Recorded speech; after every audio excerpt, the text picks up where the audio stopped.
안녕하세요. 지식정보튜브 디바제식합니다. 얼마 전 저에게 엄청난 배신감을 안겨준 사건이 있었습니다. 아이폰 성능 저하 업데이트 사건. 유저가 소프트웨어를 업데이트한 후에 성능이 눈에 띄게 떨어지면서 의문을 제기하게 됐고, 실제로 그렇다는 사실이 밝혀지면서 믿었던 애플이 새로운 제품 구매를 유도한 것이 아니냐는 극심한 비판을 받았는데요. 이처럼 기업이 소비자를 기만한 여러 가지 사건 사고가 발생하고 있습니다. 우리나라에도 분명 존재했겠죠. 이 호기심에서 시작된 지식정보튜브. 오늘은 믿었던 기업에게 배신감을 느꼈던 굵직한 사건 사고를 알아보도록 하겠습니다. 유용하다고 생각되시면 구독도 잊지 마세요. 2018년 5월 국내 중소 침대 제조업체인 대진침대가 판매한 침대 중 네오그린, 모젤, 벨라루체, 뉴웨스턴 이 4개 모델 중에 7천여 개 제품에서 기준치를 훌쩍 뛰어넘는 라돈이 검출되면서 사람들은 경악합니다. 생활환경정보센터에 따르면 라돈 물질이 호흡을 통해서 인체에 흡입이 되면 폐 조직을 파괴하고, 만약에 지속해서 이 라돈에 노출이 되면 폐암을 유발할 수 있다고 발표했는데요. 실제 세계보건기구는 폐암 환자의 3에서 14%가 라돈에 의해서 발병했다고 보고 있습니다. 우리가 하루 상당량의 시간을 휴식을 위해 사용하는 침대에서 라돈이라니요. 그런데 조사 결과 라돈이 검출된 이유가 바로 음이온 파우더 때문이라는 것이 밝혀집니다.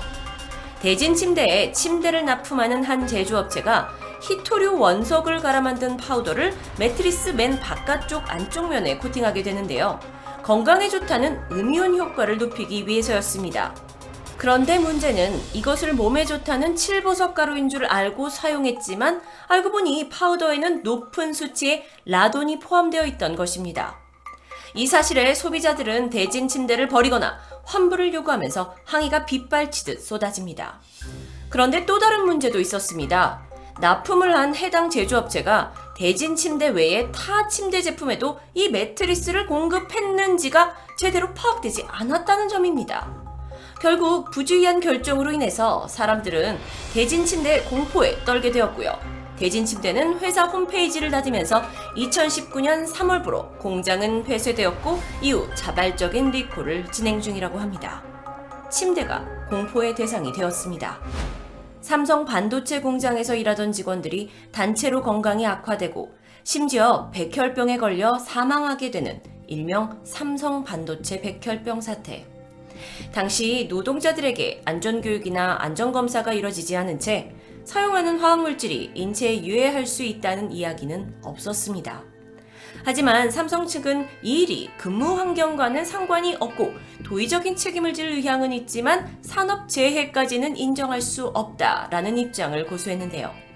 이 사건은 또 하나의 약속이라는 영화로도 제작되어 널리 알려집니다. 특히나 2003년 삼성전자에 입사한 후 기흥공장에서 약 1년 8개월가량 반도체 세정 작업을 했던 황유미 씨는 20살이던 2005년 6월 급성 백혈병 진단을 받고 2007년 3월 세상을 떠났습니다. 그녀 외에도 약 180여 건의 피해 사례와 70여 명의 사망자가 존재한다고 하는데요. 고 황유미 씨의 아버지 황상기 씨는 피해 노동자들 5명 유가족과 함께 소송을 감수했고, 끈질긴 공방 끝에 딸의 죽음에 대해 산업재해 인정을 받게 됩니다. 2018년 11월 삼성전자는 고 황유미 씨가 숨진 지 11년 만에 공식적인 사과를 하면서 과거 반도체 및 LCD 사업장에서 건강 유해 인자에 대해 위험을 완벽하게 관리하지 못했다고 인정을 하면서 관련자들과 유가족들에게 사과를 전했고, 보상 범위를 백혈병 기준 최대 1억 5천, 사산과 유산에 대해 각각 300만 원과 100만 원을 보상하겠다고 밝혔습니다.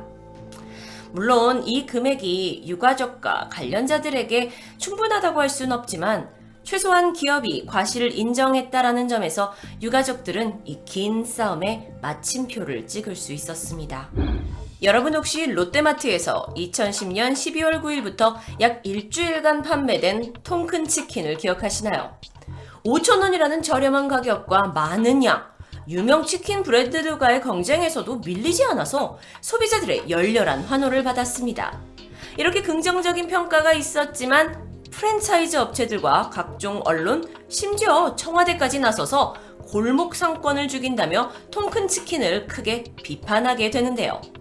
그렇다 해도 당시 통큰 치킨의 열풍은 식을 줄 몰랐고 오히려 현존하고 있는 브랜드 치킨들이 과도하게 높은 가격을 부르는 게 아니냐는 역풍을 불러일으킵니다. 실제로 이 사태 덕분에 치킨의 가격 원가 정보가 공유되면서 소비자는 합리적인 선택을 할 수 있게 되었고 BBQ의 경우 일부 메뉴를 할인하는 정책을 쓰면서 기존의 치킨 브랜드들의 가격 횡포가 줄어들게 되었다는 평도 받았는데요.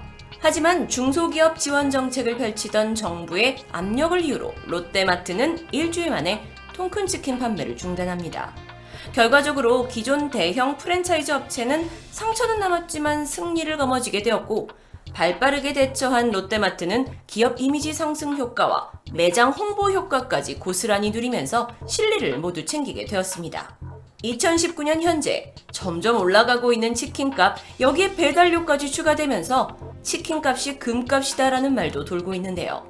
물론 물가 상승률과 인건비 상승을 다 반영했겠지만 우리는 과연 적당한 값을 지불하고 치킨을 먹고 있는지 궁금해집니다. 2011년 5월 8일부터 약 한 달간 6명의 환자가 정체불명의 폐질환 증세를 보이며 병원에 입원하면서 큰 조명을 받았습니다. 신종 폐질환이 발병한 환자들은 이 폐가 뻣뻣하게 굳어가는 섬유화 증세를 보였는데 초기에는 단순한 폐렴처럼 보이다가 이후 어떠한 항생제나 항바이러스제도 소용이 없게 되는데요. 특히나 환자 6명 중에 5명은 임산부들이었기 때문에 이 사건은 더 크게 보도되기 시작합니다. 그런데 해당 산모들이 모두 20대에서 30대 여성으로 특이하게도 발병 시기가 매우 비슷했습니다. 겨울이 끝나갈 무렵이나 초봄이었던 2월, 3월 무렵에 이후에 서서히 진행이 되다가 어느 순간 하루 이틀 만에 급격히 악화된 증상을 보였는데요. 이에 의문점이 생긴 서울 아산병원 의료진과 질병관리본부 연구진의 조사가 이어진 결과 놀랍게도 가습기 살균제가 원인으로 밝혀집니다. 문제가 된 성분은 PHMG 그리고 PGH로 원래 수영장이나 물탱크를 청소하는 데 사용되는 유독성 화학물질입니다. 결국 이 성분이 가습기를 통해 사람의 몸에 들어가면서 사망자가 239명, 심각한 폐질환 형태로 발현된 게 1528명에 달하는 정말 대한민국 역사상 최악의 화학 참사로 기억됩니다.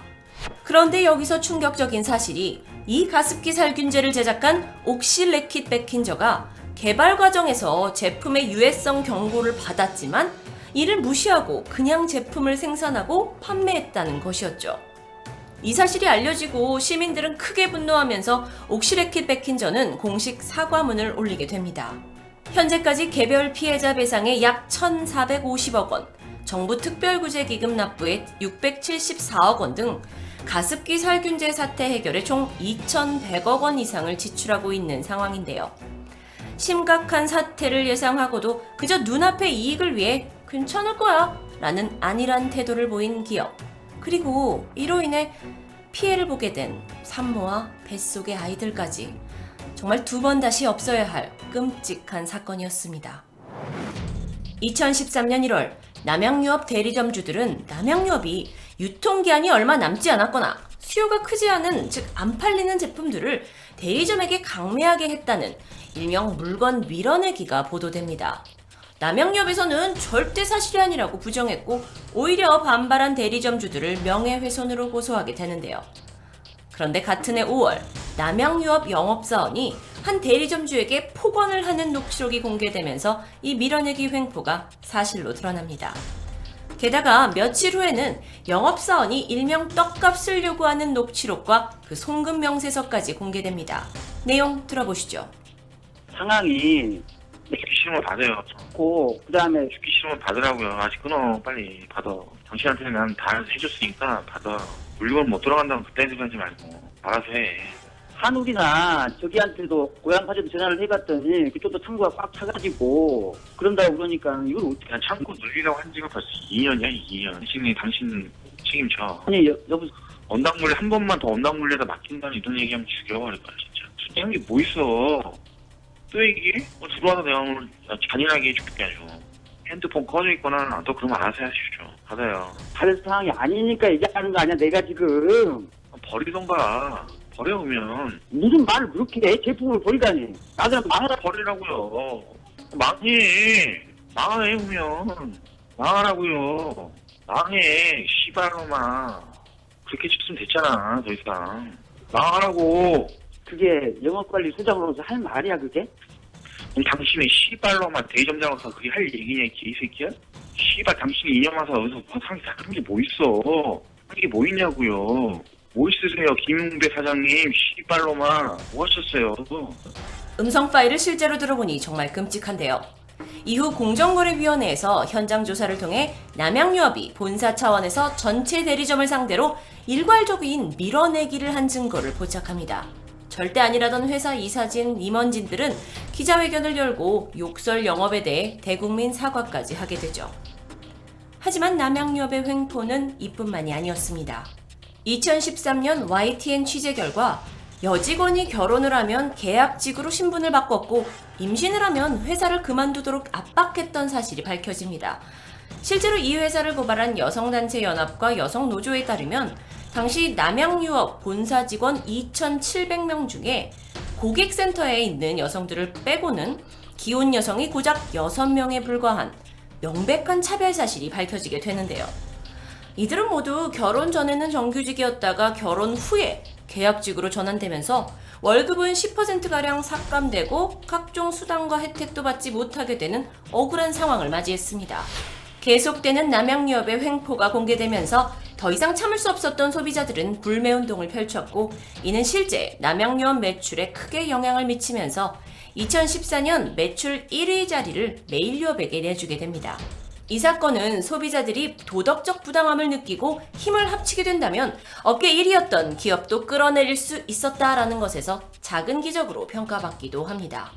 2014년 12월 미국 켈로그의 제휴업체인 농심 켈로그에서 자사의 시리얼인 첵스 홍보를 위해 첵스 초코나라 대통령 선거 이벤트를 열었습니다. 초코맛을 상징하고 있는 체키 그리고 약간의 악역 캐릭터로 그려놓은 파맛의 차카를 대결 구도로 만들었는데요. 켈로그에서는 둘 가운데 더 많은 표를 얻은 쪽의 첵스를 생산하겠다고 발표합니다. 상당히 신선한 홍보 이벤트였는데 보통 어린이들은 파를 싫어하는 경향이 있기 때문에 이 대결은 아무리 봐도 초코맛 체키가 승리할 수밖에 없는 상황이었습니다. 하지만 투표를 빙자한 이 홍보 행위에 심기가 좀 불편해진 소비자들은 재미삼아 차카에게 몰표를 넣자고 하면서 반전이 시작됩니다. 결국 먹지도 않을 파맛 첵스를 생산시키기 위해서 많은 네티즌들이 켈로그 홈페이지에서 투표를 했고 파맛 차카가 승리를 거두게 되자 이에 당황을 한 켈로그는 무효표를 걸러낸다는 명목으로 차카에게 간 대부분의 표를 삭제시키고는 결국 체키가 당선되었습니다 라고 선언해버립니다. 이에 격분한 네티즌들은요 대표적인 부정선거의 예라며 장난과 진심이 섞인 비판을 토해냈지만 결국 첵스 부정선거 사건은 그렇게 마무리됩니다. 이 사건은 투표를 통해 네티즌들의 관심을 불러일으키는 온라인 투표 마케팅이 본격적으로 나타나게 되는 계기가 되었지만 단순 해프닝이 아닌 성공적 실패, 기업의 의도가 네티즌에 의해 엉뚱한 방향으로 진행될 수 있다라는 것을 알려주는 대표적인 사례가 되었습니다. 2016년 8월 부산에서 한모 씨가 몰던 현대차 산타페 차량이 길가에 있던 트레일러에 부딪히면서 차에 탔던 일가족 4명이 그 자리에서 사망한 일이 있었습니다. 교통안전공단에 따르면 2010년부터 2016년 7월까지 지난 6년 반 동안 신고된 급발진 추정사고가 모두 534건이라고 하는데요. 한 해 평균 80건 이상의 급발진 사고가 발생한 셈입니다. 하지만 한국에서 급발진 피해 운전자가 재판에서 제조회사를 상대로 이긴 경우가 단 한 차례도 없다라는 사실. 법적 구조상 운전자가 자동차의 결함을 직접 밝혀야 하기 때문입니다. 그런데 이 와중에 국내에서 보상받은 유일한 사례가 한 건 있습니다. 2005년 김영란 전 대법관이 탄 현대 에쿠스 관용 차량이 후진 중에 급발진을 일으켜 뒤에 있는 차량과 부딪혔고 뒷좌석에 있는 김 대법관은 머리와 어깨에 타박상을 입게 되죠. 이 사건에 대해 현대차 측에서는 결함을 인정하지는 않았지만 김 대법관 차량을 기존 차보다 고급 사양인 3500cc 에쿠스 차량으로 업그레이드 해줬다고 합니다. 아, 사고 난 사람이 누구냐에 따라 달라지는 거군요. 왠지 모를 씁쓸함이 느껴지는 사례였습니다. 결함을 모르쇠로 일관하는 기업들, 그리고 사고를 당해도 내가 그 결함을 밝혀야 하는 상황 속에서 억울한 피해자들이 계속 생겨나고 있습니다. 이를 해결하기 위해서는 기업의 안전 문제와 관련해 일반인이 납득할 수 있을 정도의 대처를 보여주는 것이 필요할 텐데요. 물론 사고에 대한 보상 기준도 구분 없이 모두에게 동등해야겠죠. 기업의 횡포와 관련한 사건 사고는 매해 터져나오고 있습니다. 시대가 지날수록 국민의식이 높아지는 만큼 기업들도 더 이상 사람들을 기만하고 자사의 이익만 취하려는 자세를 버려야 할 텐데요. 소비자가 있어야 기업도 존재한다는 사실, 그들이 절대 잊지 않길 바랍니다. 지식정보튜브 디바제시카였습니다.